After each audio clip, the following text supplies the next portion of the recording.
Hello everyone, welcome back to my channel. আশা করি ভিডিওর টাইটেল আর থাম্বনেল দেখে বুঝেই গেছো ভিডিওটা আজকে কী নিয়ে হতে চলেছে। আজ একটু অন্যরকম ভিডিও তোমাদের সাথে শেয়ার করছি। সো আশা করি তোমাদের ভালো লাগবে। ভালো লাগলে অবশ্যই আমার চ্যানেলকে সাবস্ক্রাইব করে দিও, লাইক কমেন্ট শেয়ার করতে ভুলো না। চলে গিয়েছিলাম বাজির সব থেকে বড় মার্কেট চাম্পাহাটি। আমরা বাইকে গিয়েছিলাম, তোমরা চাইলে ট্রেনে করেও যেতে পারো সেখানে। দেখতে পাচ্ছ কত দোকান এখানে, আর তেমন লোকের ভিড়। নর্মাল দোকানে যেমন আলু পেঁয়াজ বিক্রি হয়, তেমন এখানে বাজি বিক্রি হচ্ছে। প্রত্যেকটা দোকানে শুধু বাজি আর বাজি। দোকান ছোট হোক কিংবা বড়, সব দোকানে বাজি ভর্তি। ছোট্ট থেকে বড় সব ধরনের বাজি এখানে পাওয়া যায়। মার্কেটটা ভিজিট করার পর চলে গেছিলাম গ্রামের ভেতরে।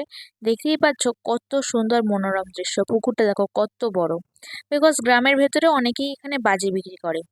দেন চলে গেলাম বাজির দোকানে, যেখান থেকে আমরা বাজি কিনেছিলাম। দোকানটা ছোট হলে কি হবে, ভ্যারাইটি আছে অনেক। বাচ্চাদের থেকে শুরু করে বড়দের সব ধরনের বাজি এখানে পাওয়া যায়। আমরা একটা একটা করে বাজির নাম বলছি, ওনারা এনে দিচ্ছেন।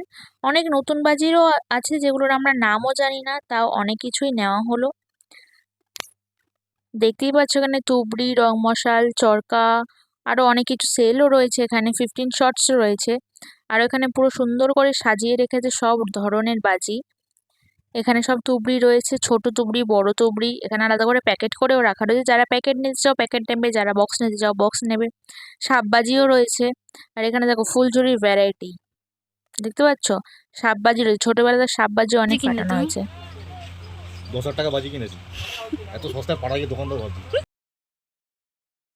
দেন আমরা কিনলাম ফানুস। ফানুস কেনার পরে অনেক ধরনের, এইগুলোতে দেখো ফানুসগুলোতে আবার প্রিন্ট করা। আগে যে ফানুসগুলো কেনা হয়েছিল সেগুলোতে প্রিন্ট করা ছিল না, বাট এগুলোতে প্রিন্ট করা ছিল। সো মোটামুটি আমাদের সব কেনাই কমপ্লিট হয়ে গেছে। একটু বাইরে গেলাম, দেখলাম বাইরে ভীষণ রোদ। যেদিনকে গেছিলাম খুবই রোদ ছিল। সো ওখান থেকে সব কেনাকাটা হওয়ার পরে আর সেরকম কিছু কেনার ছিল না, কারণ পুলিশের ভয়টা তো ছিল।